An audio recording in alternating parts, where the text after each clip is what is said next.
Hiya Nevin. Right, this is probably test number 4.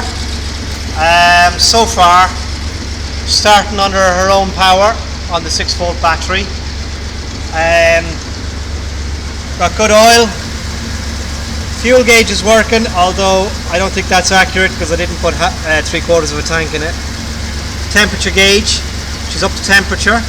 She's been ticking over for a little while. I have done some initial tuning on the car, but nothing major yet. So I'm just going to see if it moves under its own power. Let's see.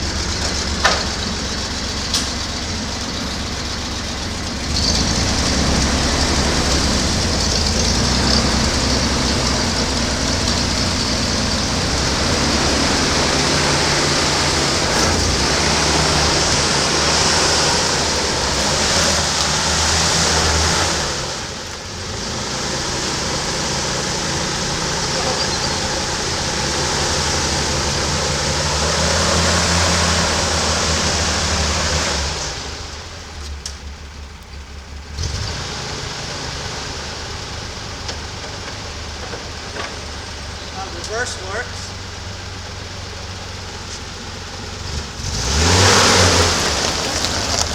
I spin the wheels. There's no weight on the back of it this way.